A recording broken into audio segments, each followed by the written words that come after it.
ये कहानी आंध्र प्रदेश के उस स्टेशन की है जिसे भूतिया कहा जाता है। सत्यम रेलवे की मालगाड़ी का ड्राइवर है, जिसकी ड्यूटी इन दिनों उसी रूट पर लगी थी।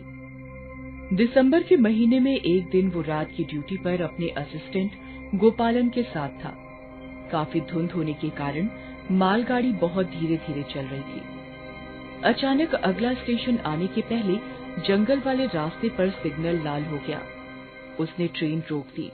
शिट, ये इंतजार ही मुझे सबसे बुरा लगता है। अगले स्टेशन तक ही मेरी ड्यूटी है। अब पता नहीं यहाँ कितनी देर इंतजार करना पड़ेगा। अरे सर, क्यों परेशान हो रहे हैं?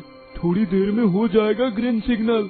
एक काम करो, तुम यहीं रुको, मैं थोड़ा हल्का होकर आता हूँ। ठीक है सर। सत्यम टॉर्च लेकर ट्रेन से उतरता है। उसके हाथ में वॉकी टॉकी भी है। अगल बगल काफी अंधेरा है। दूर से कुत्तों के भौंकने की आवाज आ रही है। आज सर्दी कुछ ज्यादा ही है।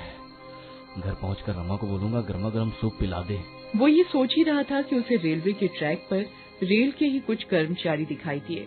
उन्होंने हाथों में हथौड़ा और ट्रैक की मरम्मत करने वाली चीजें ली हुई थी। सत्यम उनकी तरफ टॉर्च जलाता है। इतनी रात को भी मरम्मत का काम चल रहा है क्या? हाँ ड्राइवर साहब, मरम्मत नहीं करेंगे तो आपकी गाड़ी कैसे चलेगी? लगता है मरम्मत के कारण ही सिग्नल लाल हुआ था। कितनी देर और लगेगी भाई? काम बड़ा है ड्राइवर साहब, 5-6 घंटे तो लग ही जाएंगे।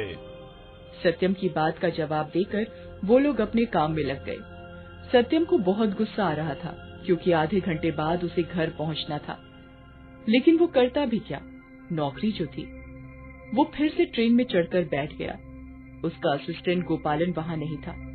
उसने सोचा कि वो भी हल्का होने गया होगा। अचानक उसे किसी लड़की के पायल के खनकने की आवाज आने लगी। इतनी रात को इस घने जंगल में पायल की आवाज कहाँ से आ रही है? वो देखता है कि सामने से एक बहुत ही सुंदर लड़की उसकी तरफ आ रही है। वो उसकी गाड़ी के पास आकर उससे पूछती है, साहब, अगले स्टेशन तक जाना है, कृपया ले चलिए ना। अरे पागल हो क्या? ये मालगाड़ी है, दिख नहीं रहा क्या तुम्हें? साहब, मेरे पति बहुत सीरियस हैं। अस्पताल से फोन आया कि कभी भी कुछ हो सकता है उन्हें। आप दया कीजिए और मुझे वहाँ ले चलिए। अरे तुम समझती क्यों नहीं? इसमें यात्री को बैठाना गैर कानूनी है। किसी ने मेरी शिकायत कर दी तो मेरी नौकरी चली जाएगी। वाह ड्राइवर साहब, आपको अपनी नौकरी की पड़ी है। मेरे पति की वहाँ जान पर बनी हुई है। सत्यम उधेड़ बुन में फंस जाता है।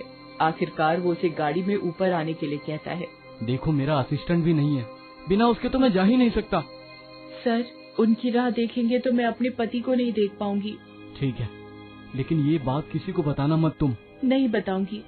लेकिन आपने गाड़ी क्यों रोकी है? चलिए ना। अरे तुम सच में पागल हो क्या? देखते नहीं वो लाल सिग्नल हो रहा है। लाल सिग्नल? पर ये तो हरा है। सत्यम सिग्नल की ओर देखता है। वो सच में हरा होता है। उसे समझ नहीं आता कि ये सिग्नल अचानक से हरा कैसे हो गया। उस ट्रैक पर वो मजदूर भी दिखाई नहीं दिए जो ट्रैक की मरम्मत कर रहे थे। अचानक उसके वॉकी टॉकी से हेलो हेलो की आवाज आती है। हेलो, 2121 के ड्राइवर साहब, लाइन क्लियर है, तो इतनी देर से गाड़ी क्यों रोक रखी है? मालगाड़ी एक बार फिर से चलने लगती है।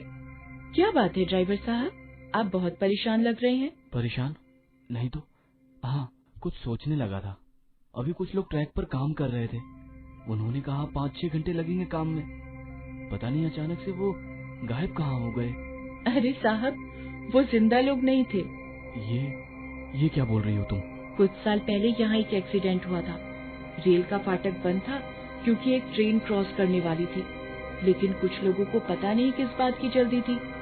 वो बंद फाटक की परवाह किए बिना पटरी क्रॉस करने लगे। अचानक से एक तेज रफ्तार मालगाड़ी वहाँ आई। वो सारे के सारे मारे गए। कहते हैं तब से इस ट्रैक पर उनका भूत लोगों को दिखाई देता है। माफ करना, लेकिन एक बात पूछूं? तुम तो लड़की हो, तुम्हें इतनी रात को इधर से आने में डर नहीं लगा? अरे नहीं साहब, मुझे डर नहीं लगता। मैं तो हर दिन इसी ट्रैक पर घूमती हूँ, पिछले कई सालों से। कुछ साल पहले मेरी भी मौत इसी ट्रैक पर तेज रफ्तार ट्रेन से कटने से हो गई थी। अचानक से सत्यम की नजर उस लड़की के पैरों की तरफ जाती है। वो उल्टे होते हैं। सत्यम को कुछ सूझ नहीं रहा था कि वो क्या करे। तभी वो देखता है कि सिग्नल एक बार फिर से रेड हो गया है। वो ट्रेन रोकता है और ना आप देखता है न ताप ट्रैक पर भागना शुरू कर देता है। उसके पीछे पीछे वो लड़की भी भागती हुई आ रही है। अरे रुक, कहाँ भाग रहा है तू? सत्यम बदहवास सा ट्रैक पर भागा जा रहा था। वो चुड़ैल पहले भाग रही थी, अब उड़ती हुई उसका पीछा कर रही थी। दौड़ते दौड़ते सत्यम अपने स्टेशन पर पहुंच जाता है। वो फिर पीछे मुड़कर देखता है तो उसे वो लड़की दिखाई नहीं देती। कहाँ गायब हो गई वो लड़की?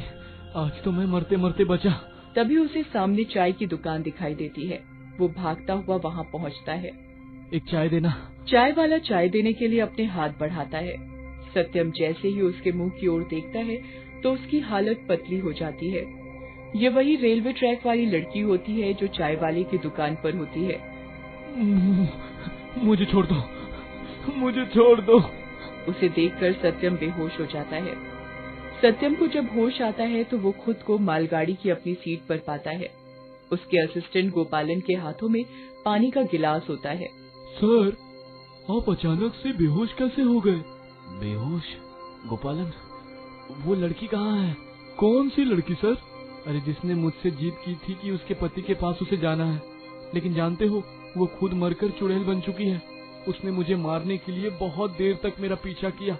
मैं भागते भागते अपने स्टेशन पहुंच गया। अरे मैं तो अपने स्टेशन पहुंच गया था, यहाँ कैसे वापस आ गया? सर, कुछ देर में आप कहेंगे मैं भी भूत ही हूँ। मैं मजाक के मूड में नहीं हूँ गोपालन। मैं भी मजाक के मूड में नहीं हूँ ड्राइवर साहब। अचानक गोपालन की आवाज लड़की की आवाज में बदल जाती है। वो भी धीरे धीरे उसी लड़की में बदल जाता है। वो जोर जोर से हंसने लगती है। ये क्या हो रहा है मेरे साथ? सत्यम, सत्यम, तू क्यों नहीं मानता हमारी बात? तू भी अब हमारा हिस्सा है। तू भी अब जिंदा नहीं है।